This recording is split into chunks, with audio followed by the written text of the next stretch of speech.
찬양 감사합니다. 함께 기도하시겠습니다. 영광과 찬양을 받으시기에 합당하신 거룩하신 하나님 아버지, 참으로 감사합니다. 영원한 멸망 가운데서 저희를 구원하여 주시고 자녀 삼아 주시고 또 우리에게 귀한 삶을 허락하셔서 하나님의 영광과 주의 복음을 위해 살 수 있는 기회 주심에 감사드립니다. 주의 사랑을 입은 자녀들, 주님의 이름으로 이 자리에 함께 모였습니다. 우리의 찬양을 받아주시고 또 우리의 기도에 응답하여 주시고 우리에게 필요한 교훈과 생명의 말씀을 더하여 주시옵소서. 오늘 이 시간 마땅히 이 자리에 함께 하여야 하나 여러 이유로 참석하지 못한 주의 자녀들이 있다면 주님께서 그 형편 가운데 함께해 주시고 위로하여 주시고 이후에는 마음뿐만이 아니라 몸도 함께하여 동일한 주의 은혜를 나누는 시간을 허락하여 주시옵소서. 우리들의 남은 생애가 오직 주님께 바쳐지고 쓰임받는 인생이 되기를 간구드립니다. 우리를 십자가의 피로 구원하여 주시고 한결같이 사랑하시는 우리 구주 예수 그리스도 이름으로 기도드립니다. 아멘.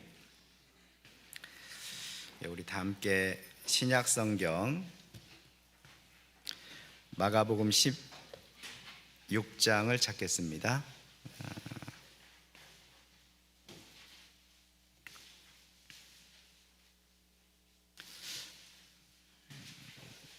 신약 성경 마가복음 16장 15절 16절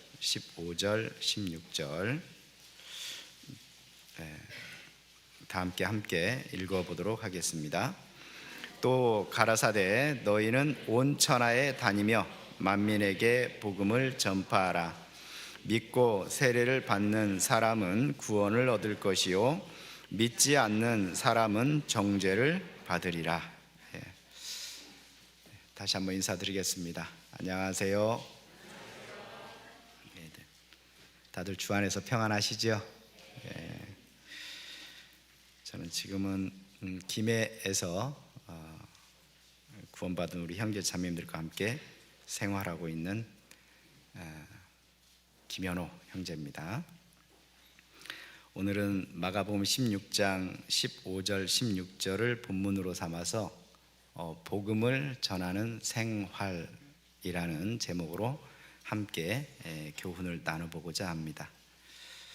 제목이 특별할 것도 없고 본문이 더 특별할 것 없는 그냥 일반적으로 잘 알고 있는 본문과 주제입니다. 하지만 우리가 이미 알고 있는 것도 다시금 마음에 새기는 것이 필요하고 그것이 다져져서 우리의 삶으로 나오는 것이 더 중요하기 때문에 오늘 이 말씀을 본문으로 삼았습니다. 특별히 오늘 주제를 복음을 전하는 생활이라고 그렇게 제목을 정했는데 방점은 전하는 데 있는 것이 아니라 생활에 있다는 것을 먼저 말씀을 드립니다. 이 복음에 대해서 구원받은 사람이 모를 수는 없는 것이죠. 모두가 복음에 대해서 알고 말하고 설명할 수 있어야 되는 것이 당연한 그리스도인의 어떤 간증이라는 생각이 드는데요. 그럼에도 이 복음에 대해서 한번 정리를 해보고자 합니다. 또 가라사대 15절에 보면 또 가라사대 너희는 온 천하에 다니며 만민에게 복음을 전파하라 그랬는데 이 복음은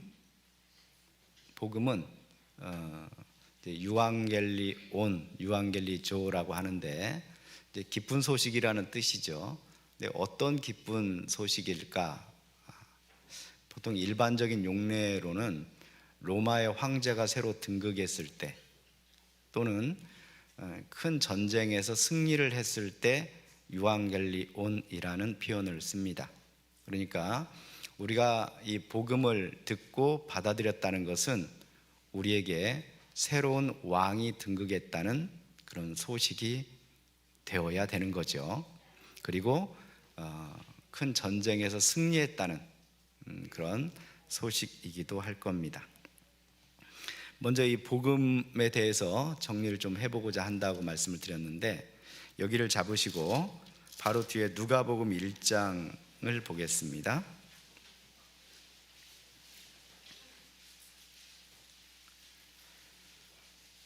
누가복음 1장 1절, 아주 짧은 구절이죠. 함께 한번 읽어보겠습니다. 우리 중에 이루어진 사실에 대하여. 우리가 믿고 있는, 그리고 늘 전하는 이 복음의 내용은 우리 중에 이루어진 사실이라는 이 말씀처럼 누군가가 지어내거나 상상해서 만든 것 또는 추측해낸 것이 아니고 우리 중에 이루어진 사실에 근거하고 있다는 것이죠. 사실이라는 것은 누군가가 받아들이거나 받아들이지 않거나에 상관없이 있는 그대로의 진리라고 말할 수 있는 겁니다. 보통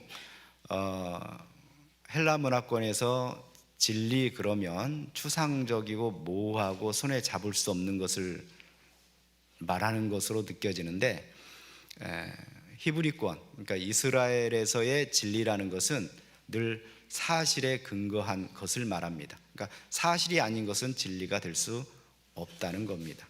그러니까 우리가 믿는 복음이 진리다라고 말하는 것은 우리 중에 이루어진 사실에 근거하고 있기 때문에 그렇습니다. 2장 1절을 보면요, 예수님의 탄생과 관련해서 이렇게 시작을 하고 있습니다. 2장 1절은 제가 읽겠습니다. 이때 가이사 아구스도가 영을 내려 천하로 다 호적하라 하였으니 이 호적은 구레뉴가 수리아 총독되었을 때에 첫 번 한 것이라. 이 복음은 역사적인 사실에 근거하고 있기 때문에 그 분명한 날짜가 제시되고 있다는 것이 다른 종교들의 어떤 기본하고 좀 다른 거죠. 3장 1절도 한번 보겠습니다. 3장 1절은 함께 한번 읽어보겠습니다. 디베리오 가이사가 위에 있은 지 15해 곧 본디오 빌라도가 유대의 총독으로, 헤롯이 갈릴리의 분봉왕으로, 그 동생 빌립이 이두레와 드라고니 지방의 분봉왕으로, 루사니아가 아빌레네의 분봉왕으로 라고 하면서 예수님의 공생애의 시작이 언제인지도 분명하게 밝히고 있습니다. 그러니까 우리가 믿는 복음은 우리 가운데 이루어진 사실에 근거하고 있으며 그것은 역사적으로 분명한 증거를 가지고 우리에게 제시된 것이라는 것이죠. 디베리오 가이사가 위에 있은 지 15해 그러면 AD 29년을 말하는 겁니다. 티베리우스가 황제가 되었을 때가 AD 14년이니까 AD 29년 즈음에 예수님의 공생애가 시작되었다라는 것을 아주 분명하게 밝히고 있습니다. 그래서 우리가 복음을 믿는다는 것은 우리 중에 이루어진 사실에 근거한 믿음을 갖는다라는 것입니다. 그러니 우리가 믿는 이 믿음은 흔들릴 수 없는, 흔들려서도 안 되는 아주 단단한 사실에 기초하고 있다는 것을 우리가 알아야 되겠습니다. 그리고 로마서 1장도 한번 보겠습니다.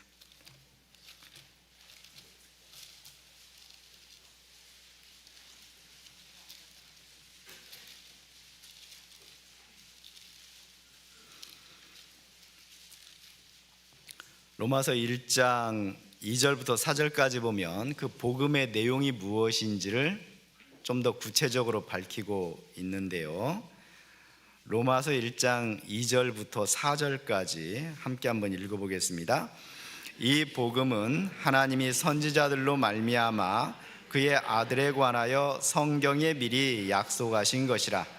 이 아들로 말하면 육신으로는 다윗의 혈통에서 나셨고 성결의 영으로는 죽은 가운데서 부활하여 능력으로 하나님의 아들로 인정되셨으니 곧 우리 주 예수 그리스도시니라. 우리 중에 이루어진 사실에 분명한 사실인데 그 사실은 우연히 이루어진 것이 아니고 예언된 그리고 성취된 사실이라는 것이 또 중요합니다. 예언되고 성취되었다는 것이 무슨 의미를 가질까요? 이 2절에 보면 이 복음은 예수 그리스도라는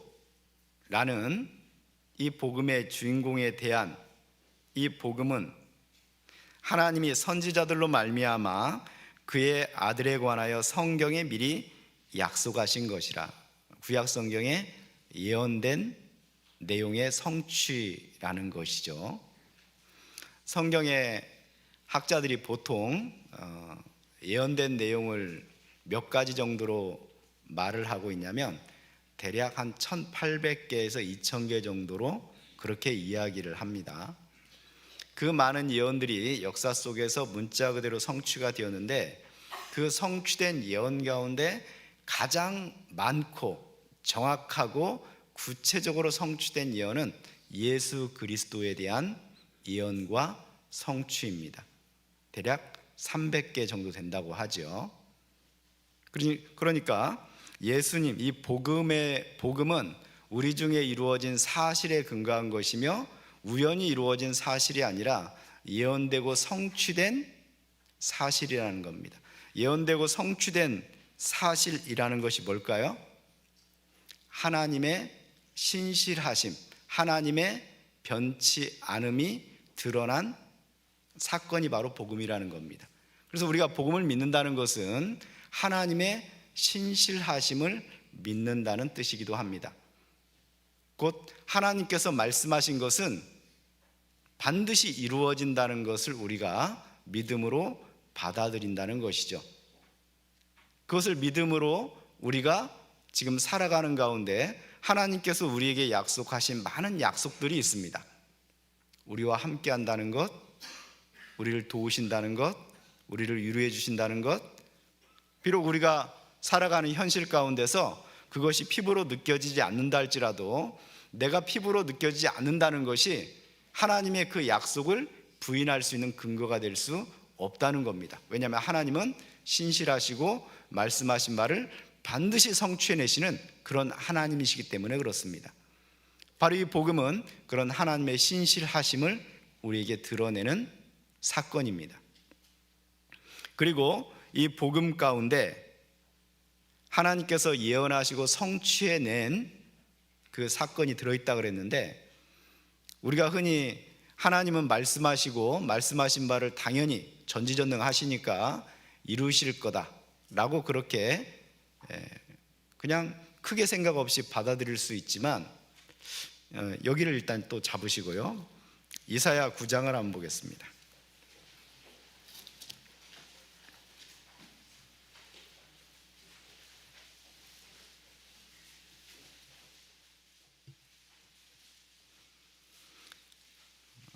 우리가 잘 아는 예수님에 관한 예언의 말씀이 기록되어 있는 성경 구절입니다. 이사야 9장 6절 7절입니다. 6절 7절 함께 읽어보겠습니다. 이는 한 아기가 우리에게 낳고 한 아들을 우리에게 주신 바 되었는데 그 어깨에는 정사를 메었고 그 이름은 기묘자라 모사라 전능하신 하나님이라 영존하시는 아버지라 평강의 왕이라 할 것임이라. 그 정사와 평강의 더함이 무궁하며 또 다윗의 위에 앉아서 그 나라를 굳게 세우고 자금 이후 영원토록 공평과 정의로 그것을 보존하실 것이라. 만군의 여호와의 열심히 이를 이루시리라.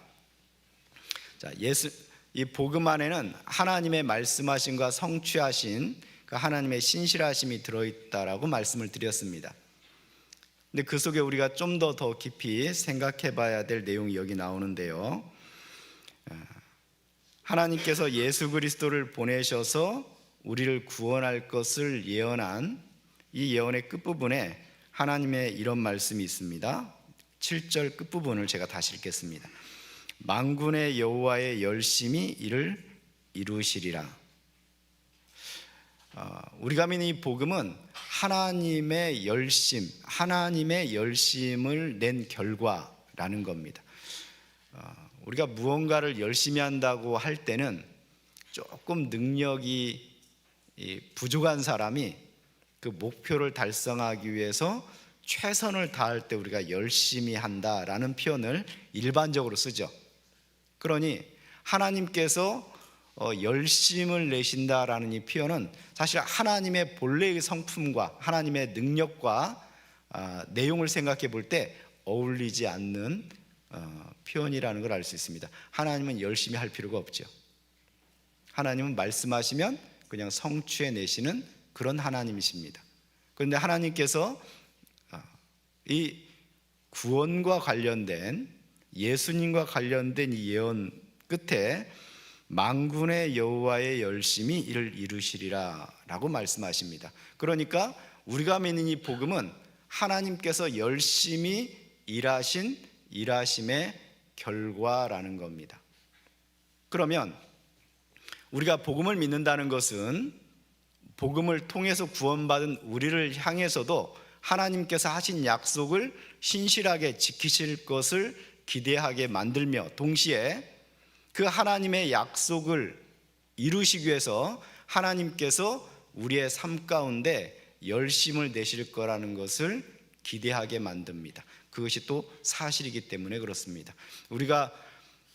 우리에게 주어진 어떤 일을 해결하기 위해서 열심을 내는데 누군가가 나보다 더 열심을 내고 그것을 위해서 부지런히 뛰어다닌다. 얼마나 고맙겠습니까?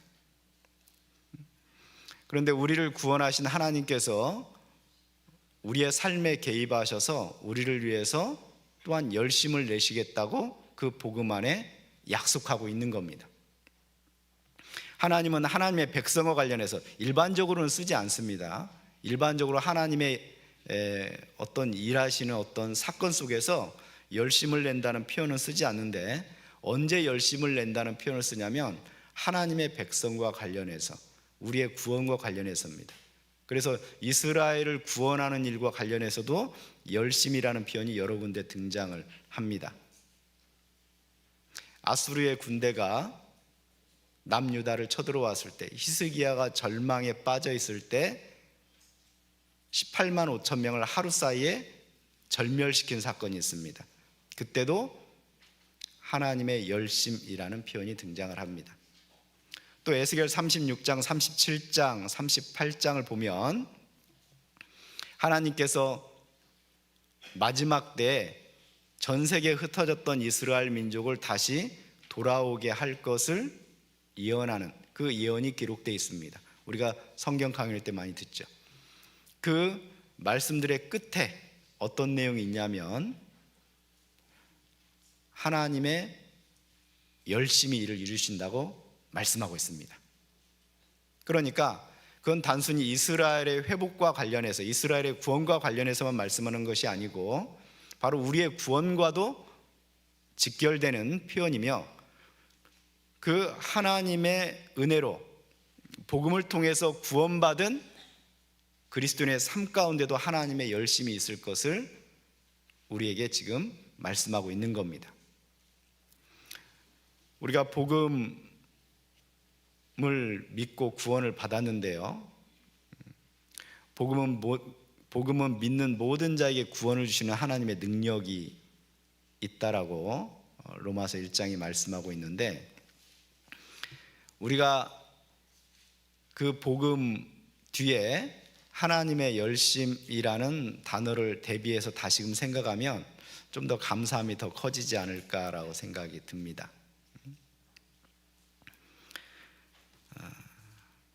과거에 좀 제 기억 속에 희미하게 남아있는 수필 중에 이런 소설이 있죠. 어디 먼 길로 떠나는 아들, 공부하러 떠나는 아들을 기차에 태우고 이제 기차가 출발하려고 하는데 저 멀리서 뒤뚱뒤뚱 아버지가 땀을 뻘뻘 흘리면서 뭔가를 들고 기차에 타고 있는 아들에게로 오죠. 그래서 옛날 열차는 이렇게 문을 열 수 있었잖아요.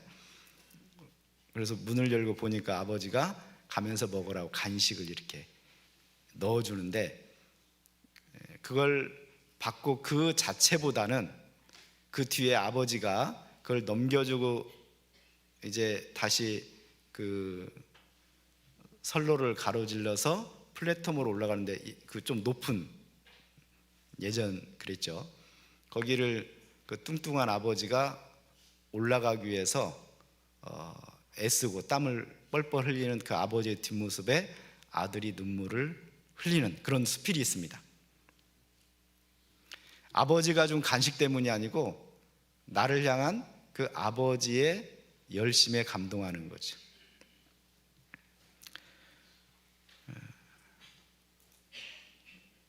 저희 아들이 지금은 이제 대학교도 졸업하고 직장생활을 하는데, 아들이 처음 중학교 입학했을 때가 생각이 나는데요. 어느 날 교회에 있다가 퇴근을 했더니 아들이 아빠, 학교에서 등본 한 통을 떼오래요, 이렇게 말하고 방 안으로 들어갔습니다. 그 시절은 다 그렇죠. 그냥 말하고 방에 들어가면 끝나는 거죠. 더 이상의 뭐 질문이 질문하면 성질내는 때죠, 그때는. 근데 그때가 밤 11시가 넘었는데 어디 가서 등본을 떼오라는 얘기인지, 물론 이제 가능성이 전혀 없는 건 아니죠. 왜냐하면 온라인으로 뗄 수는 있으니까. 하지만 이제 그때만 해도 제가 약간 디지털보다는 아날로그 인생이라서 뭐 이렇게 뭐 인증번호 뭐 이런 거 하려면 은행에서 뭘 이렇게 보안 뭐 하고 그런 거 있었잖아요. 지금보다 훨씬 더 복잡할 때. 저는 그런 거 없었거든요.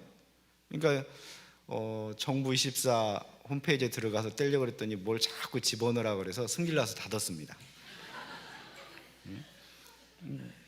그러고 나서 가만히 생각해 보니까 뭐 그 시절에도 무인 24시 기계가 있던 생각이 나는 거예요. 제가 예전에 있던 곳에 보니까 대학 근처에는 항상 그게 있었던 기억이 있어서, 그때는 제가 인천에 있을 때인데요.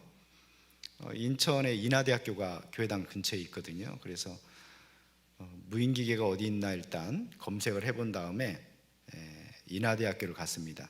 총 3군데가 있었는데 가보니까 다 건물 안에 있는데 12시가 넘으니까 다 문이 잠겼어요.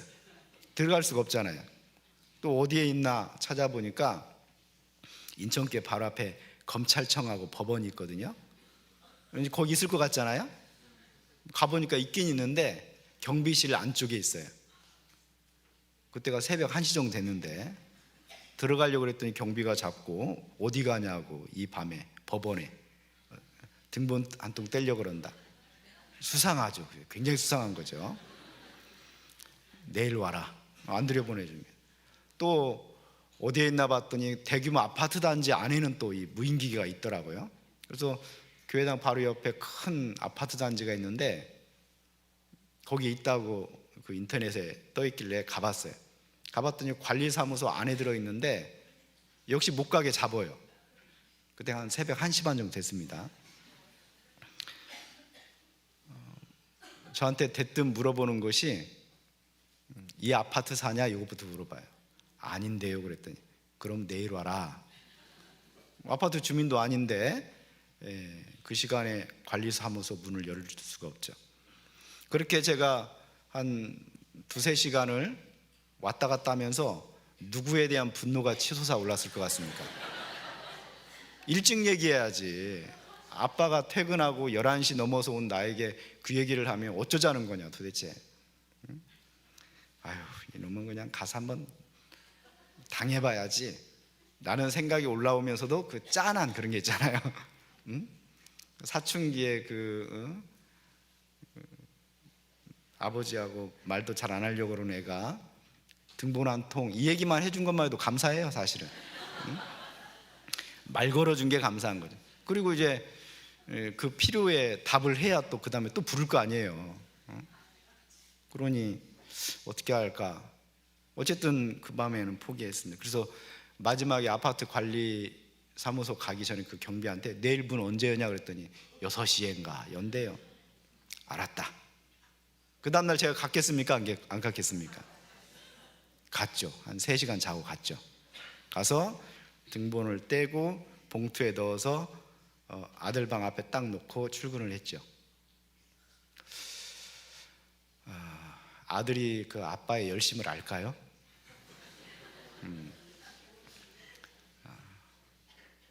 그날 이후로 지금까지 고맙다는 얘기를 안 하고 있는데, 그날 그 등본 한 통이 자기가 말하니까 그 다음날 아침에 뚝딱 하고 그 문 앞에 생긴 것이 아닌데, 그죠? 그 뒤에는 저의 열심이 들어있는 거죠. 그게 아버지의 열심 아니겠습니까? 여러분, 우리가 이 복음이라는 것을 한번 생각해 보면 그 복음 안에는 그런 하나님의 사랑과 하나님의 열심히 일하심이 그 복음 안에 들어있다는 걸 우리가 알아야 됩니다. 그것이 그냥 하나님께서 말씀하시고 뚝딱 이루셨다 이렇게만 생각하면 안 되는 거예요. 자기 아들을 아끼지 아니하시고 내어주시니까, 이게 우리의 상상과 생각을 뛰어넘는 거잖아요. 다시 로마서 1장으로 한번 가보겠습니다.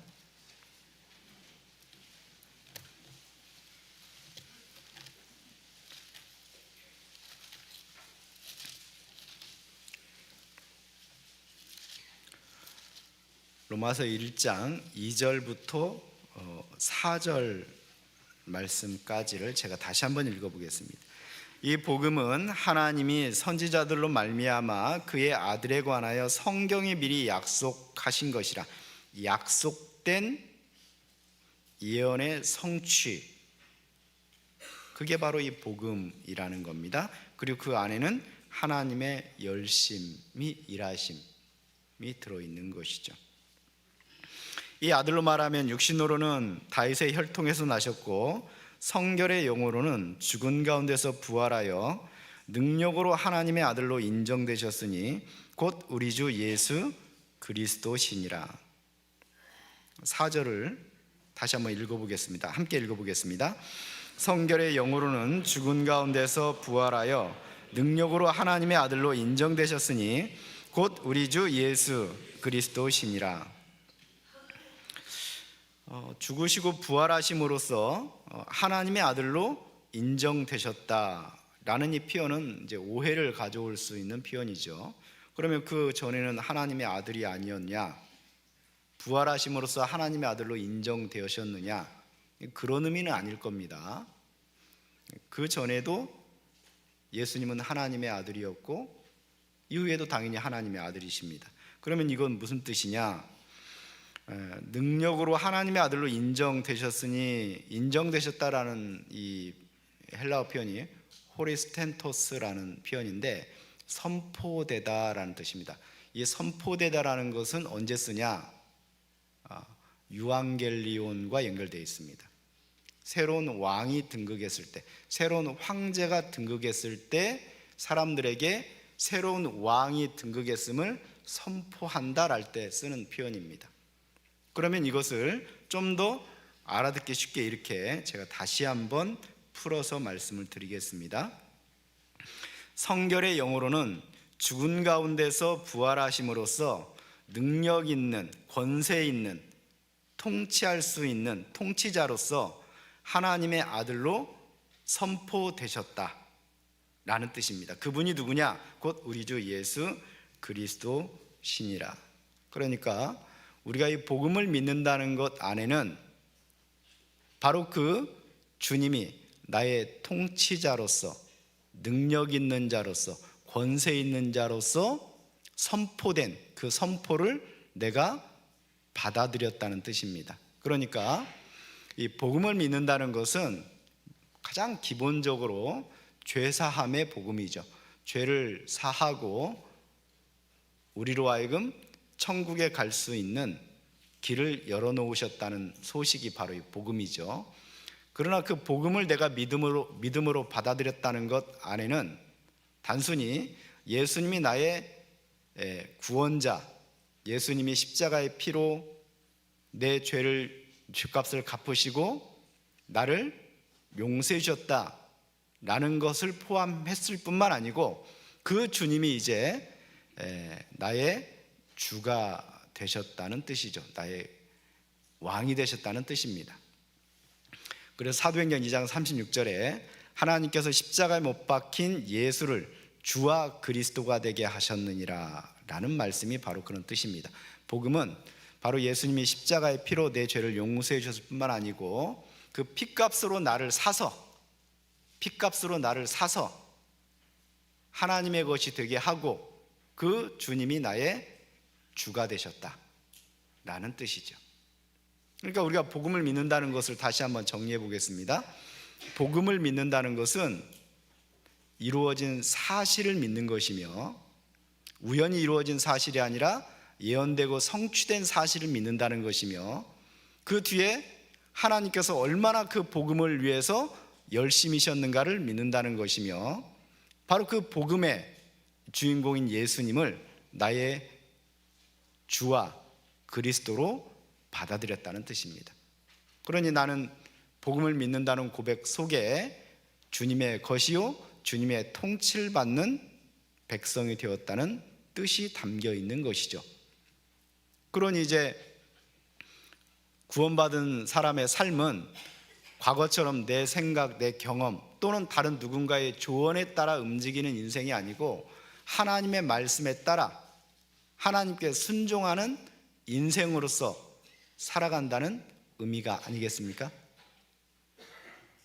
왜냐하면 주님이 나의 주가 되셨기 때문에 그렇죠. 그리고 주님이 나를 다스리시고 나를 통치하신다면 그 주님이 주시는 그 평강 안에 내가 살아간다는 뜻 아니겠습니까? 마태복음 22장을 한번 보겠습니다.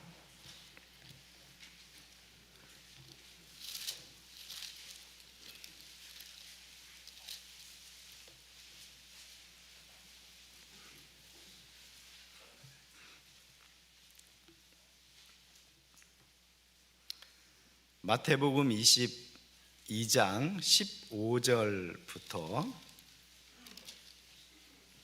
15절부터 제가 몇 절을 좀 읽어 올리겠습니다.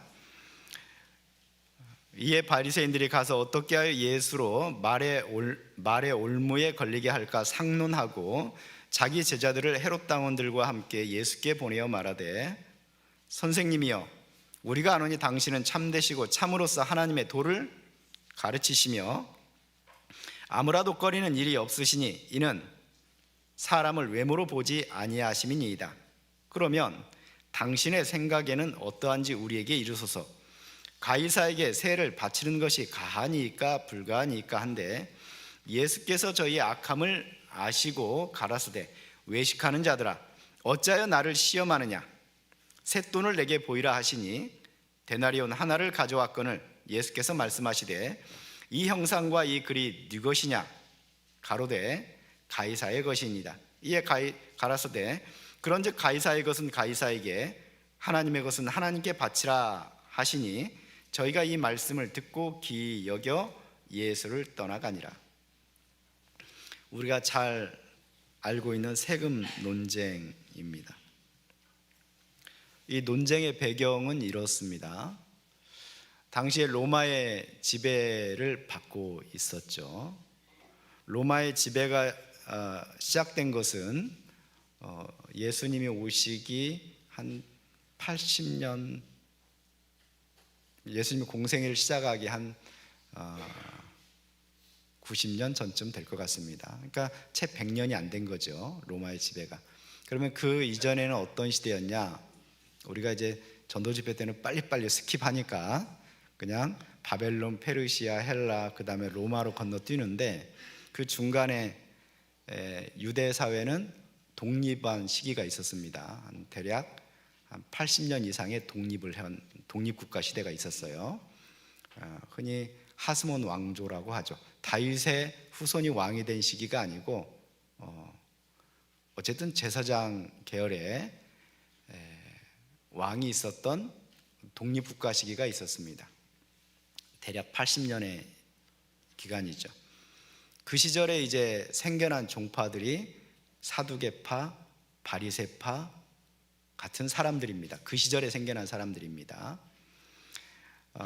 그 말년에 그 당파들이 서로 힘겨루기를 하고 그 하스몬 왕조의 마지막 왕이 형과 동생이 서로 왕위 다툼을 하다가 외부 세력을 끌어들여서 자기의 왕권을 차지하려고 끌어들인 세력이 로마의 푼페이우스 장군입니다.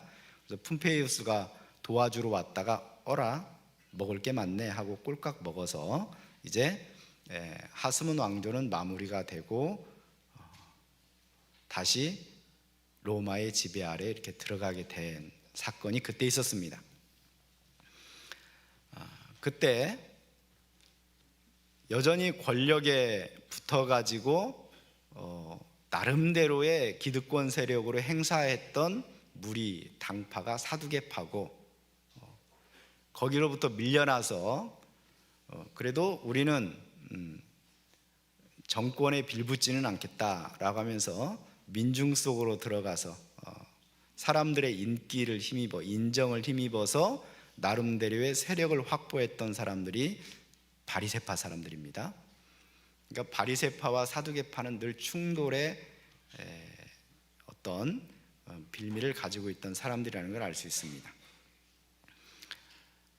그리고 이 바리새파가 인기를 얻는 내용 중에 가장 중요한 것이 민족주의라고 해야 될까요? 외부 세력에 대한 어떤 반감을 드러냄으로써 백성의 민심을 사는 거죠. 그래서 당시에 이제 로마의 총독이었던 빌라도가 왔을 때, 그 전에도 그런 부분들이 있었지만 이때 당시는 이제 빌라도가 총독으로 있을 때니까요. 빌라도가 총독으로 와서 로마의 세금 바치는 것에 대해서 이야기를 했을 때 그 세금과 관련해서 가장 크게 반발하고 수많은 사람들이 목숨으로써 우리의 주는 세금을 바친다는 거 그런 뜻입니다. 세금을 바친다는 것은 그 세금을 바치는 대상인 황제가 우리의 주라는 고백이에요. 그러니까 가이사에게 세금을 바친다 그러면 가이사 황제 당신이 우리의 주님이십니다라는 고백입니다. 그걸 바리새파 사람들은 당연히 따를 수가 없었죠. 그래서 빌라도에서 많은 바리새파 사람들이 죽었습니다. 목숨으로써 그것을 저항했던 것이죠. 그런 배경하에서 이스라엘 백성들은 바리새파 사람들을 상당히 존경하고 따랐습니다. 자, 그러던 가운데 그 앞에 이제 이 예수님과의 논쟁에서 사두개인도 그냥 패하고 여러 가지 논쟁이 있었죠. 그런 가운데 이제 민심이 백성들의 민심이 예수님께로 향하는 것을 이제 보게 되죠. 기적도 있고 치유도 있고 배고픔을 해결하는 사건도 있고 이러니 백성들의 인기와 민심을 먹고 사는 바리새파 입장에서는 엄청난 위기감이 느껴지는 거죠. 이러다가 우리의 기득권이 또 빼앗기겠다 싶어서 예수님을 무너뜨리고자 지금 헤롯당하고 결탁해서 시험하러 온 겁니다. 그 내용은 바로 아시겠죠. 그런데 18절에 이렇게 예수님께서 말하죠. 예수께서 저희의 악함을 아시고 가라사대 외식하는 자들아 어찌하여 나를 시험하느냐. 외식하는 자들아 이랬죠. 이 표현이 왜 이때 나왔는지를 잘 아셔야 됩니다. 원래대로 그들의 생각대로라면 바리새파 사람들은 로마의 황제에게 세금 바치는 것을 아주 극렬히 싫어했기 때문에 그들 주머니에 쇳돈이 있으면 안 되는 거죠. 그것 때문에 여러 명이 죽었는데, 여러 명이라 상당히 많은 수가 빌라도에 죽었는데, 그런데 예수님께서 이 외식하는 자들아 그러면서 쇳돈을 가져와 봐라 라고 그러니까 바로 갖다 줘요.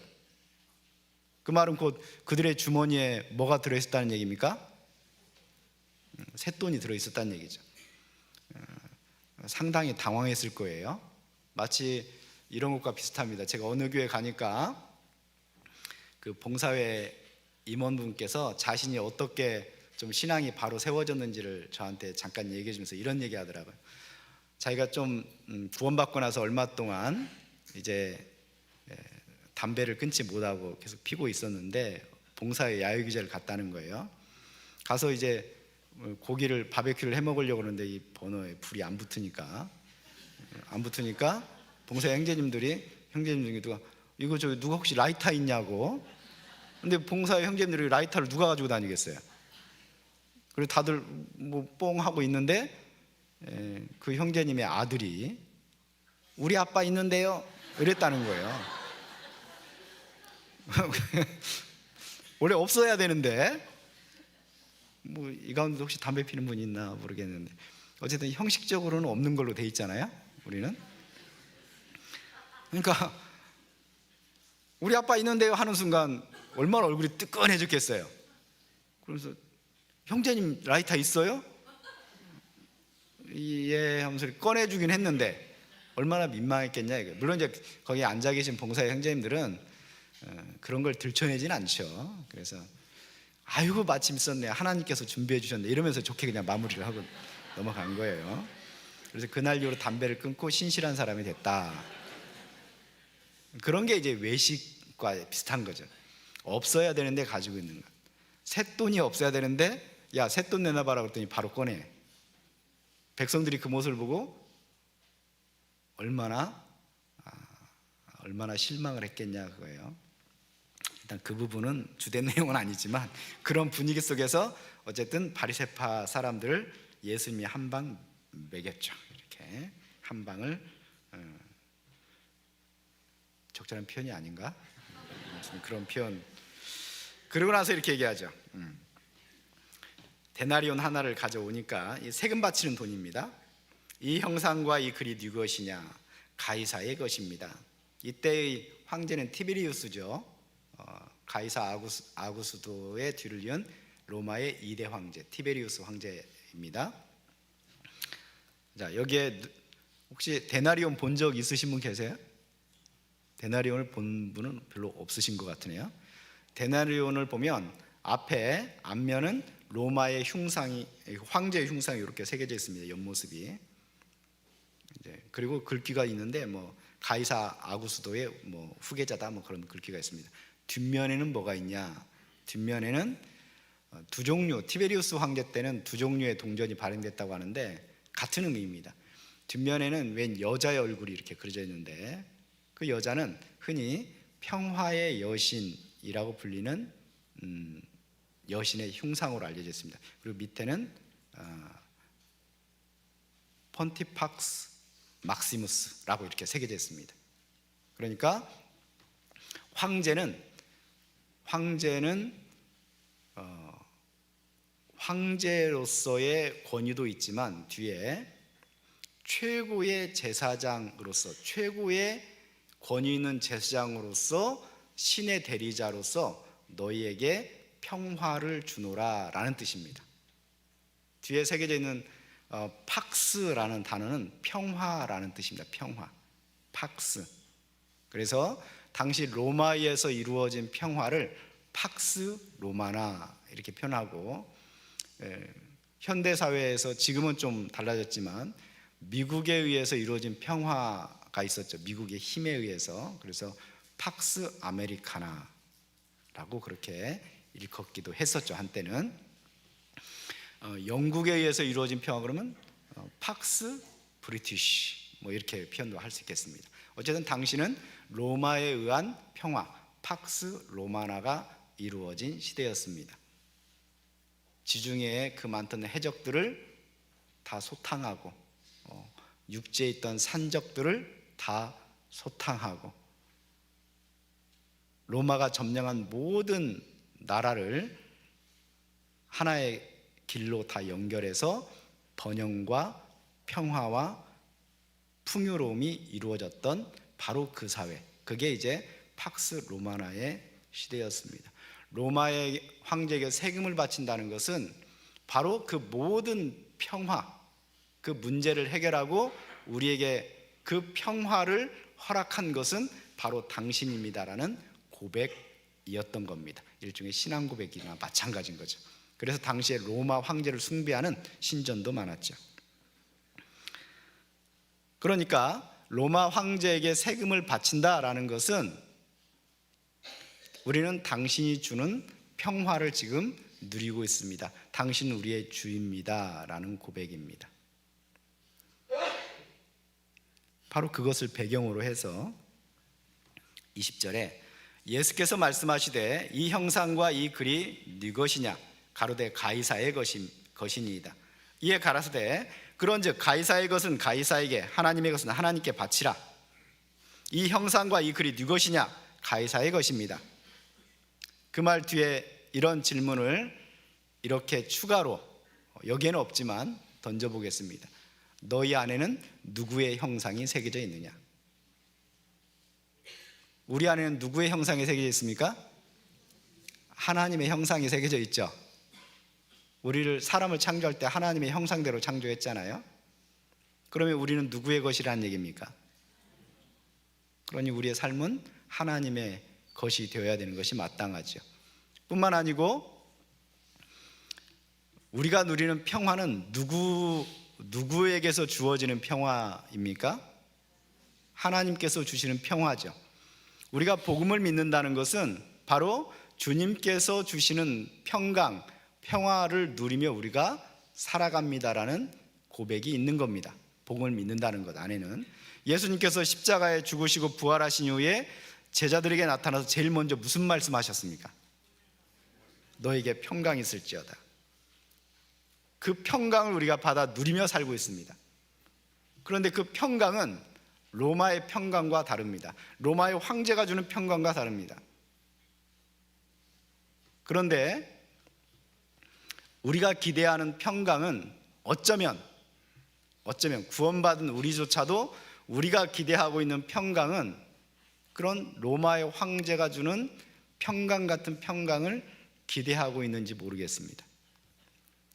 우리가 너에게 평강이 있을지어다 그러면 우리는 어떤 평강, 어떤 평화를 기대합니까? 내게 있던 가난이 사라지고, 내게 있던 인간관계의 갈등이 사라지고, 내게 있던 무력함이 사라지고, 나를 힘들게 했던 모든 문제들이 사라진 그런 아무 문제가 없는 그런 진공 상태의 평화를 다 기대하고 있지 않으세요? 그렇죠? 우리가 복음을 믿는 순간 그런 문제가 다 해결됐으면 좋겠죠. 근데 해결됩니까? 안 됩니까? 그런데도 주님이 너에게 평강이 있을지어다 그랬습니다. 그러면 주님이 주시는 평강은 뭘까요? 우리는 복음을 믿기 전에 그런 것들이 사라지거나 또는 권력이나 재물이나 지식이나 명예나 인기가 있어야 우리의 존재 가치가 보존되고 드러난다고 생각을 했던 사람들입니다. 그렇지 않습니까? 그러나 우리가 복음을 믿는 순간 그런 것들이 내 가치를 결정짓는 것이 아니라는 걸 알았습니다. 내 가치를 결정짓는 것, 나를 존귀하게 하는 것은 하나님께서 자기 아들을 십자가에 내어줄 만큼 내 영혼을 사랑하셨다는 그걸로써 이미 입증이 끝난 겁니다. 하나님께서 천지만물을 창조하신 하나님께서 자기 아들을 십자가에 내어주고 그 핏값으로 나를 살 만큼 우리는 존귀한 자였습니다. 이미 우리의 가치가 어떠함이 복음을 통해 증거되고 증명되었는데 우리가 무엇을 통해서 우리의 가치, 우리의 존재의 의미를 입증해낼 필요가 있겠습니까? 그러니까 주님께서 우리에게 평강을 주셨다는 것은 더 이상 권력이 없어도, 인기가 없어도, 사람들의 인정이 없어도, 내가 건강이 없어도 그런 것들이 내 삶을 어찌하지 못한다는 것을 아는 것에서 비롯되는 평강입니다. 과거에는 환경이나 조건이나 이런 것들에 의해서 나는 얼마나 흔들리는 인생이었습니까? 그러나 우리가 복음을 믿는다는 것은 그런 것들이 더 이상 나를 어찌하지 못한다는 걸 아는 겁니다. 과거에 나를 힘들게 했던 문제가 더 이상 문제가 아닌 것이 되는 것이 우리가 복음을 믿는다는 것의 의미입니다. 그리고 한번 생각해 보십시오. 그 핏값으로 나를 사신 그 주님께서 나의 주가 되셨습니다. 로마서 8장에 이렇게 말씀하십니다. 자기 아들을 아끼지 아니하시고 내어주시니가 어찌 너희에게 은사를 주지 않겠느냐 라고 말씀하십니다. 내가 복음을 믿는다는 것은 그 핏값으로 나를 사신 주님께서 나를 책임지겠다는 뜻을 내가 받아들이고 신뢰하고 살아간다는 얘기입니다. 그러니 지금 당장 내 눈앞에 어떤 문제가 해결이 안 되어도 그것은 더 이상 내게 문제가 아닙니다. 어떤 사람이 나를 힘들게 해도, 때로는 가난이, 때로는 어떤 환경이나 조건이 나를 넘어뜨리려고 해도 내 인생은 넘어지지 않는 인생이라는 것, 더 이상 그런 것들이 나를 어쩌지 못하는 인생이라는 것을 우리는 이미 알고 믿고 있는 사람들입니다. 그러지 않습니까?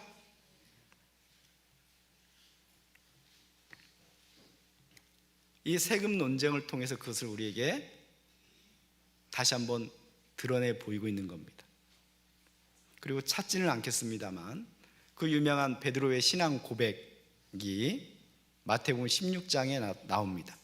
주는 그리스도시요 살아계신 하나님의 아들입니다. 여러분, 예수님이 베드로에게 그 질문을 어디서 하셨는지 아세요? 그 질문을 어디서 하셨을까요? 장소가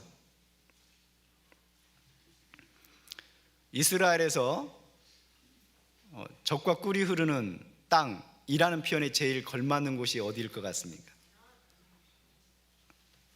예루살렘이요? 예루살렘 먹고 살 거 없습니다. 흔히 헐몬산의 보물이라고 불리는 곳은 가이사랴 빌립보 지역입니다. 가이사랴 빌립보, 요단강의 상류 지역에 있는 곳입니다. 가이사랴 빌립보.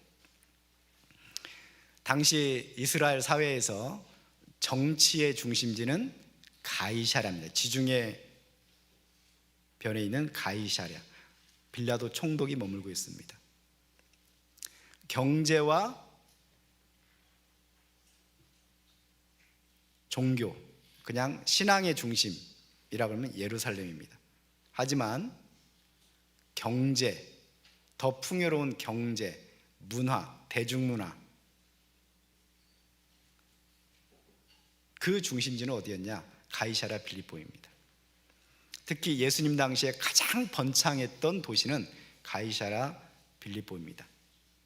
거기에는 판신전이 있었고 황제의 신전이 있었고, 그리고 로마를 본따 만든 도시가 확립되고 4,000명 이상이 수용될 수 있는 원형극장이 존재했고, 당시 그 지역에 살고 있던 모든 젊은이라면 누구나 다 한 번쯤 가서 즐겨보고 싶은 장소가 가이사랴 빌립보였습니다. 그 가이사랴 빌립보 지역으로 예수님이 제자들과 함께 의도적으로 가신 것 같습니다. 가이사랴 빌립보 안에 들어가서 질문을 한 것이 아니고 가이사랴 빌립보로 가까이 가는 길 위에서 예수님이 베드로와 제자들에게 질문을 던집니다.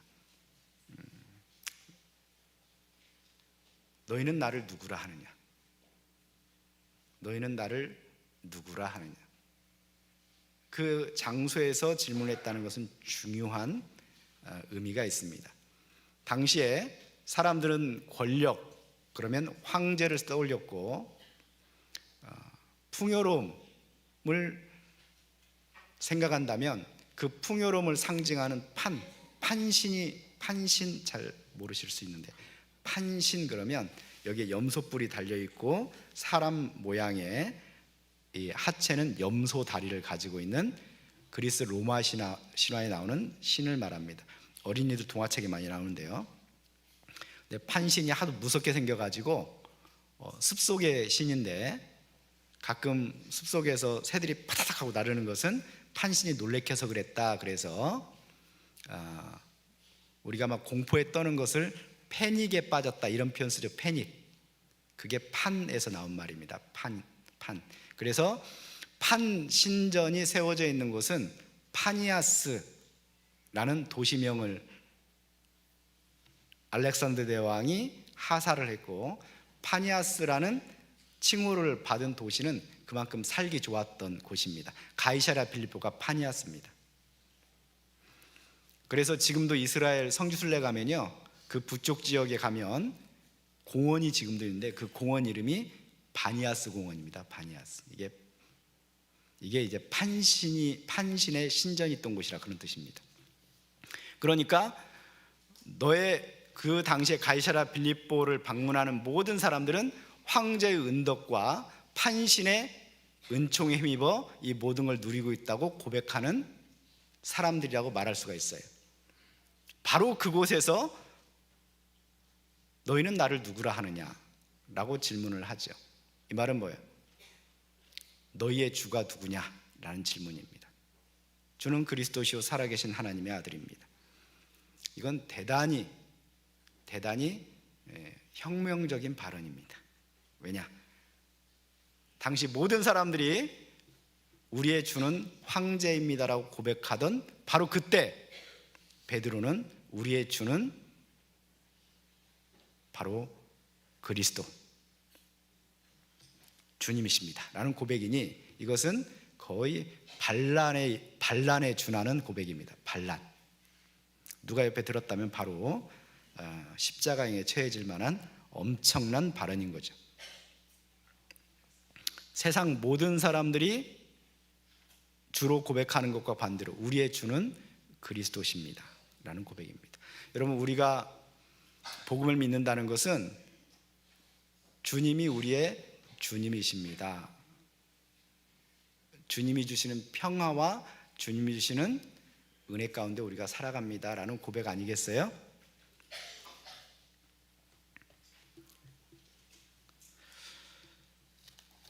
문제는 그렇게 살고 계시냐, 이게 문제입니다. 그걸 묻고 싶은 겁니다. 오늘 주제가 복음을 전하는 생활의 방점이 있다 그랬습니다. 복음을 전하기 전에 복음을 믿는 믿음의 사람답게 살고 계십니까? 사실에 근거해서 하나님의 신실하심을 붙잡고 하나님의 일하심을 신뢰하며 두려움 없이 주님을 주님으로 고백하고 주님 말씀에 순복하고 세상의 것이 아닌 주님의 것을 붙잡고 따르며 삶 가운데 내가 그리스도인임을, 내가 복음을 믿는 자임을, 내가 하나님을 주님으로 고백하는 자임을 삶으로 증명하며 살고 계십니까? 사도행전 1장 8절에 너희는 땅끝까지 이르러 내 증인이 되라 라고 말씀하셨습니다. 그 증인이라는 것은 말투스입니다. 말투스라는 것은 증인이라는 뜻도 있지만 순교자라는 뜻도 있습니다. 순교자라는 게 뭡니까? 당시에 성경은 기록되지 않았습니다. 구약 성경을 들고 다닐 때도 아닙니다. 그 무거운 두루마리를 들고 다닐 수도 없죠. 그들이 전하는 이 복음의 진실됨과 사실성과 신실함, 믿을 만한 근거를 사도들과 그리스도인들은 무엇을 통해 입증했을까요? 우리처럼 노트북 들고 야, 이거 사실이야, 노아 방주 있어, 그런 걸 통해서 입증해 보였을까요? 아닙니다. 죽음으로써 입증해 보였습니다. 자신들의 목숨을 내음으로써, 순교함으로써 자신들이 믿고 있는 바가 얼마나 진실됨을, 사실임을, 틀림없음을 증명해 보였습니다. 하나님께서 우리에게 죽음을 요구하진 않습니다. 그러나 그런 영광은 아무에게나 허락되는 게 아니죠. 그러나 로마서 12장 1절에 있는 말씀처럼 1절 2절에 모든 하나님의 자비하심으로, 모든 하나님의 자비하심, 그 복음이 너의 삶의 근거라면 그걸 바탕으로 해서 너희는 너희의 삶을 산 제사로 드리라고 말합니다. 산 제사라는 게 뭡니까? 내 몸을 주님께 드리라는 얘기입니다. 죽으란 얘기일까요? 아닙니다. 너희의 삶으로 너희가 믿고 있는 바를 입증하며 살아라는 것입니다. 너희의 삶으로 증명해 보이라는 겁니다. 이것이 합당한 예배 아니냐, 이것이 이성적인 예배 아니냐 라고 로마서 12장에 분명히 말하고 있습니다. 사람들은 우리의 메시지 이전에 우리의 삶을 먼저 봅니다. 정말 복음을 전하는 삶을 살고 있다면 우리의 삶으로 먼저 증명해 보이시길 바랍니다. 내가 믿고 있는 바가 옳다는 것을, 내가 믿고 있는 바가 틀림없다는 것을 삶으로 한번 드러내 보이시길 바랍니다. 사람들로 하여금 소망에 관한 이유를 묻게 해 보시기 바랍니다. 소망에 관한 이유를 묻는 자에게 대답할 것을 항상 예비하되 그랬는데, 사람들이 소망에 관한 이유를 묻도록 우리의 삶이 그렇게 되어야 되지 않겠습니까?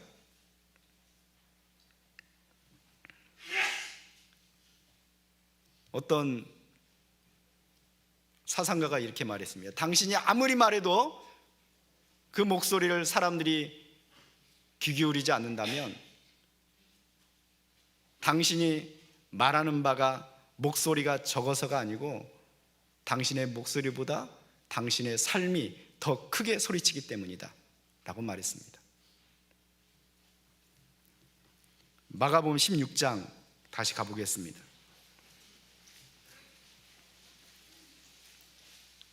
마가복음 16장 15절 16절입니다. 마가복음 16장 15절 16절 함께 읽어보겠습니다. 또 가라사대 너희는 온 천하에 다니며 만민에게 복음을 전파하라. 믿고 세례를 받는 사람은 구원을 얻을 것이요 믿지 않는 사람은 정죄를 받으리라. 온 천하에 다니며 만민에게 복음을 전파하라. 우리 전하는 메시지가 능력 있고 생명력 있는 그런 메시지가 되기 위해서는 우리의 삶이 이미 그 복음을 담고 복음으로 변화되고 복음이 내 삶을 관통하고 내 입술을 통해 증거될 때 이 복음 전파는 정말 능력 있고 생명력 있는 복음 전파가 될 것입니다.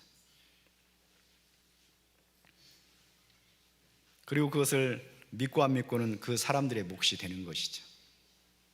중요한 것은 복음을 전하는 우리가 그 복음을 믿는 자로서의 삶을 지금 살고 있는가 라는 겁니다.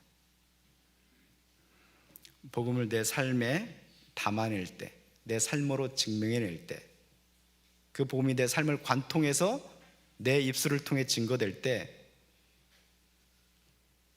하나님의 역사는 더욱더 크게 일어날 것입니다. 기도하겠습니다.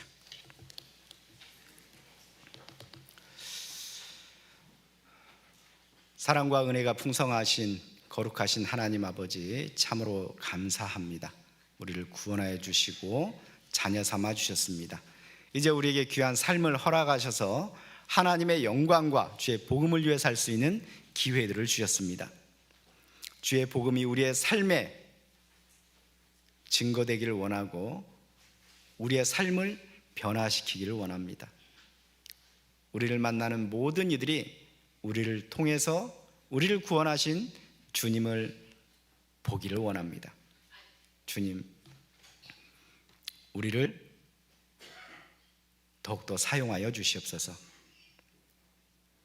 주님께서 허락하실 2026년을 기대합니다. 주님을 더욱더 알고 경험하게 하시고 우리를 통해서 더욱더 주의 복음이 힘있게 능력있게 전해지기를 원합니다. 그곳에 우리가 모두 함께 할 수 있는 은혜도 허락하여 주시옵소서. 오직 주 성령님께 모든 것을 맡기고 의지합니다. 우리를 십자가의 피로 구원하여 주시고 한결같이 사랑하시는 우리 구주 예수 그리스도 이름으로 기도드립니다. 아멘.